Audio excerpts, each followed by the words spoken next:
به راغون شي یو نیک سړی وي چې هغه ته به مهدي ویل کېږي او د هغې مهدي نوم به د پیغمبر علیه السلام د نوم په شانتي وي محمد به نوم وي د پلار نوم به عبدالله وي او د مور نوم به آمنی کوم چې د نبی علیه السلام نوم و دا پیغمبر علیه السلام فرمایي د مهدي نوم به زما د نوم په شاني د پلار نوم به زما د پلار په شانتي د مور نوم به زما د مور په شانتي وي او فرمایي نبی علیه السلام چې د هغه شکل به هم تقریبا زما برابري او د هغه خوی به هم زما په شانتي دا یو نیک سړی به یو بزرگ انسان به یو ولی الله انسان به مدینه منوره کې به خلق به داسې چوتو میں شروع کی چې می ګویا چېره دا سړی ښه سړی دی او دې بادشاه کول پکار دي دې به د هغه ځای نه راوتښتي مکې مکرمې ته به راشي دې دپاره به راوتښتي چې هسې نه دا خلک ما خپل بادشاه مقرر نه کړي یریږي به د بادشاه د بوج نه خو نبی علیه السلام فرمایي چې د ده نه مخکې به ډېر خلک کي چې هغې به د دروغې د مهدي دعوه کوي او د مهدي نښه نبی کریم صلی الله علیه وسلم چې کومه خولې د نه هغه درته ښیم دې چې راشي کله مکې مکرمې ته دې به طواف کوي او د شام او د یو ځای بل ځای نیکان ابدال چې کوم نیکان خلک دي هغې به هم راغلي بیت الله طواف له په دې سوچ کې به دا نیکان چې ځان له یو مشر جوړول پکار دي یو بزرگ او یو نیک انسان ځان له بادشاه مقررول پکار دي په دې فکر او سوچ کې به ناګانه هم دې مهدي باندې به د هغې نظر ولګي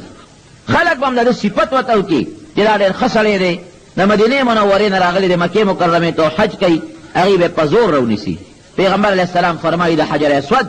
او د مقام ابراهیم په دې منځ کې به یې راونیسي په زور به یې راونیسي دی به انکار کوي هغې به وایي موږ دې نه پرېږدو ستا نه بغیر بل سړی موږ مشر نه منو لاس به وله ورکړي او بیعت به ورسره وکړي او دقه ځای کې به هغې خلیفه کړي اوس پیغمبر علیه السلام د رښتوني مهدي درې نښې ښولې دي ټوله نبي علیه السلام چې څه وایي قربان شم ته نو هغه رښتیا وي هغه دروغ نه دې چې کوم وخت کې خلک بادشاه مقرروي دا به د رمضان د روژې میاشتې یو نښه کوي دویمه نښه ده چې په دغه روژه کې به سپوږمۍ تندر نیسي په دغه روژه کې درېیمه نښه دا ده چې په دغه روژه کې به په 15مه ورځ د روژې نور هم تندر نیسي سپوږمۍ به هم تندر نیسي د شپې او نور به هم په 15مه روژه تندر نیسي دې دویمه نښه شوه او رمضان کې به د سره خلک بیعت کوي د ده لاسنیوه به کوي دې به بادشاه مقرروي دې درېیمه نښه شوه او څلورمه نښه دا ده چې کم وخت کې دې بادشاه او خلیفه مقرریږي د اسمان نه به یو غیبي اواز وشي هذا خلیفة الله فی الارض هذا خلیفة الله فی الارض فاسمعوا له واطیعوه د ده خبره ومنئ او د تابعداري وکړئ دا د الله خلیفه دی یو غیبي اواز به وشي هذا خلیفة الله فی الارض دا سړی په دې ځمکه د الله خلیفه دی فاسمعوا له واطیعوه خبره یې واورئ او د تابعداري وکړئ دغه مهدي به صاحب بادشاه مقرر شي چې دی بادشاه مقرر شي د مسلمانانو به لږه سا تېره شي چې د یو مشر خو مقرر شو که نه عیسایانو یهودیانو به مسلمان ټول تتر بتر کړي د مسلمان ځای به نه معلوم کم مسلمانان چې په ګوټونو کې پټ دي هغه به میدان ته راوځي رو رو به را جمع کېږي راځي به هغه سوچه مسلمان مهدي دی به اعلان وکړي چې تاسو خو زما ملګري شوئ زم خلیفه کړم خو د نن نه به د جهاد شروع کوم د عیسایانو سره خبره به پرېږدم نه ما سره ملګرتیا که کوئ ډېره ښه ده که نه کوئ زه نه کوم خلافت خلک به ورته سینه وډبوي چې موږ ستا ملګري یو جهاد به شروع شي دی چې جهاد شروع کړي الله به عیسایانو له ورو شکست ورکوي لږ لږ شکست به مونی آخر وخت کې به شام ته راورسي د بیت الله نه د مکې مکرمې او د مدینې منورې نه تر شامه پورې دا علاقه به دې فتح کړي او چې څومره عیسایان او یهودیان یا به ټول ختم کړي دغه علاقو کې چې دې شام ته راورسي نو هلته به یو دروغجن اواز واوري چې دجال راووته دی به وایي اوس د ده مقابله پکار ده بله ورتلل پکار دي لیکن هغه خبر به غلطي به دروغ وخېږي صرف یو فایده به پکې دته ورسېږي او هغه دا چې مسلمانان به لږ بیدار شي لکه یو مسلمان ته وایي چې دشمن را روان دی نو که دشمن وي که خو مسلمانان یو پوټې لږ بیدارتوب پکې راځي نو دا به یو اعلان وشي چې دجال راووت دجال به نه راغلی دروغ اعلان به دی به لږ غوندې ملګري بیدار کړي پوی به هم کې چې واقعي د نبی کریم صلی الله علیه وسلم د وینا مطابق دجال پیدا کېدو والا دی او ځان تکړه کې ګورې ابه د خدای دعوه کوي او ډېر مسلمانان به ګمراه کوي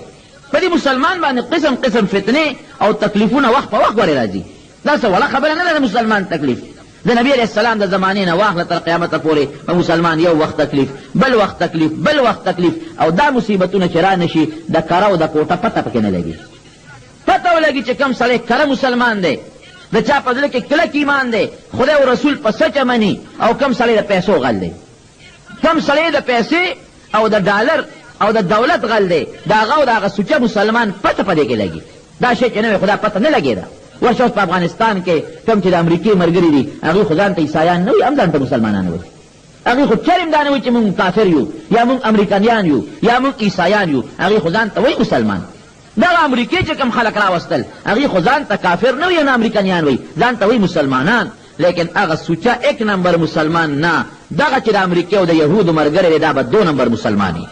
دا به غیرتي مسلمان چرم نه دا به بغیرته مسلمانی الله دې د مکې مکرمه او د مدینې منورې د اسلام ملګري کړي خدای دې د امریکې او د یهودو د اسلام نه وساتي د امریکې او د یهودو اسلام به د ژبې اسلامي دننه به یهودیت او عیسایتي ایرونو د دواړو جهانو مبارک سردار فرمایي دې د ځانه درته نه وایم چې هرګز مسلمان د کافر هرګز کافر د مسلمان دوست نشي کېدی دا ځکه نبی علیه السلام فرمایي هرګز کافر د مسلمان دوست نشي کېدی دا به د خولې دوستي وي او په دغه دوستۍ به دې مسلمان له ټک ورکوي تاسو که ګورئ د نبي علیه السلام د وینا مطابق دا علاقې ټولې تقریبا امریکې په خپله قبضه کې راوستې ورشه وګوره په سعودي په ځمکې خپلې قدمونه یې ښودي دي بیړۍ یې خپلې کویت ته دننه کړي دي او ځای په دی چې دغه کوم ملکونه افریقي ملکونه دي هغه ټول عیسایان او یهودیانو په خپله قبضه کې اخیستي دي دا خو د پیغمبر علیه السلام زړې پیشنګویې دي هغوی چې څه فرمایي هم حقه خبره شروع ده نو صاحب د مکې او د مدینې نه واله منورې نه تر د شامه پورې دا مسلمانان به فتح شي علاقې به فتح شي د مسلمانانو یو دور به راشي یو راج به راشي خوشحالي او زندهباد به لګېږي چې شکر دی چې خدای موږ دې بیا آزاد کړو د عیسایانو نه د خدای پاکه موږ بیا آزاد کړو دې کې به اعلان وکړي دجال راورسېد مهدي به معلوماتو کې قوم به جوړ کړي ورته چې دجال واقعي راغی چې پته ولګي هغه به دروغي دې به د عدل او د انصاف حکومت شروع کړي 9 کاله به مهدي په دې مخ د ځمکه د عدل او د انصاف حکومت کوي داسې د عدل او د انصاف حکومت کوم چې عمر ابن عبدالعزیز او حضرت عمر فاروق رضی الله عنه کړی دی خوشحاله به ځمکه به خپل بارانونه راوورئ ځمکه به خپل اسمان ځمکه به خپل فصلونه را زرغون کړي خلک به خوشحاله داسې به خلک خوشحاله دومره مال او دولت به خلکو سره وي که یو سړی خپل زکات به راوالي ماسخوتن به ورشي یو ګاونډي له یو غریب ګاونډي له ور به ورته وډبئ وروره سلام علیکم وعلیکم سلام څه پسې رالې وی صاحب دا زکات مې خپل راوړی دی زرګونه روپۍ دي دا د خدای په لار کې قبول کا ابه ورته وایي که پرون دې راوړی وی نو قبول کړی به مې وي نن زه مالدار یم زما سره د خپل زکات غم دی چې چاله ورکړم غریب بني دا د نبي علیه السلام بیان دی سهار به ورشي بل سړي پسې صاحب دا زکات مې راوړی دی او ته راته په دې ګاونډ کې پوټې لږ کمزور ښکارې تا سره امداد کوم ها دا زکات والا هغې وروره که بېګا دې راوړی وې نو شاید چې درنه به مې قبول کړی وې د شپې ماله خدای دومره مال راوستی دی چې ما سره د خپل زکات غم دی چې دا چاله ورکړم داسې به خلک نیکان وی داسې به خلک زکاتونه او مالونه به ډېر شي فصل به را زرغون شي او صاحب باغونه به میوې ونیسي خلک به سرکې خوشحاله وی ولې ځکه د عدل او د انصاف د قرآن او د سنت د پیغمبر علیه السلام نظام به په دې مقدس ځمکه نافظي جناب دا مهدي به لګي خپل کار به کوي دې کې به واقعي په حقیقت کې دجال راشي دجال به را پیدا شي نبی علیه السلام فرمایي 40 ورځې به دجال په دې مقدس ځمکه ګرځي 40 دن 40 ورځې کې به هغه د مشرق نه مغربه پورې جنوب نه شماله پورې په دې علاقه چکر ولګي او دا 40 ورځې به څنګه وي لومبۍ ورځ به دومره اوږدی لکه د یو کال برابر دویمه ورځ به دومره اوږدی لکه د میاشت برابر دریمه ورځ به دومره اوږدی لکه د یوې هفتې برابر لاندې که ځای نی نو تاسو بره ملګري وخېږئ بله چت باندې درې مرې اچولې شوي دي لږ یو فوټې موږ دا پلسترې شروع کړي دي نو هغې ته دا سیزونه میزونه یې تړلي دي نو دا یو جمعه دوه به انشاءالله موږ ملګري ګزاره کوو بله درې مرې اچولې شوي دي یو فوټې ګزاره وکړئ ملګري بله ملګري کښېنئ الله دې اجر درکړي لومبۍ ورځ به دومره اوږدی لکه د یو کال دویمه ورځ به دومره اوږدی لکه د یو میاشت دریمه ورځ به دومره اوږدی لکه د یوې هفتې او باقي ورځې به یې داسې وي لکه عامر ورځې دې کې به صاحب دې چکر ولګئ په دې ټوله ځمکه او دې به د خدایۍ دعوه به ده کړي دې به وایي زه خدای یم دې به دا نه وایي چې د خدای بنده یم زه خدای یم او ورسره به سي نبي علیه السلام فرمایي مال او دولت باغونه به او چې دې کله راشي یو قوم ته به ورشي ما ومنئ چې زه خدای یم هغوی به وایي نه ته خو زمونږ خدای نه وی ښه نه وی یو باران ته به وایي چې په دې قوم ونه شي ځمکې ته به وایي چې فصلونه وچکې فورا به فصل وچ شي باران به بند شي چینو کې خوړونو کې اوبه به بندې شي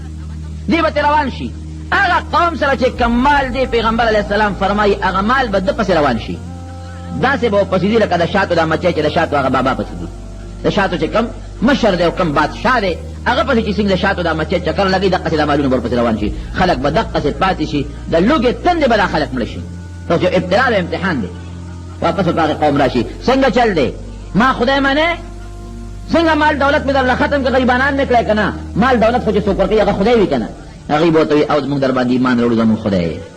واپس موږ له دولت او مال راکا باران ته به حکم وکړي چې شروع شو باران به شروع شي چینو ته به حکم وکړي لا زرغونې به شي کویانو کې اوبه به پیدا شي بیا به مال ډېر شي تر دې حده پورې پیغمبر علیه السلام فرمایي چې په دې ځمکه کې دننه څومره سره زر او سپین زر او د ځمکې دا معدنیات او دا څیزونه دي دا به ټول د دجال تابع وي دا به ورپسې رواني یو قوم له به ورشي ما د خدای منې هغوی به ورته وي نه مونږ خو تا خدای نه منو وی ګوره که زه یو نښه درته ښکاره کړم بیا به ما خدای ومنې هغوی ورته وي څه نښه به ښکاره کړې وی ستاسو پلاران او نیکونه چې کوم چې دا الله جمدي کوم وبه منې دوی به یاره که دا کار دی که خو مونږ تا بیا خدای منو زمونږ پلاران او نیکونه چې کوم لدي کار دی را جمدي کړ خو خدای دې منو وی کوم ځای ښخ دی راځئ مقبرې له به لاړ شي پیغمبر علیه السلام فرمایي ځمکه به وشلېږي او شیطانان به د هغوی په شکل راوځي له ځمکې نه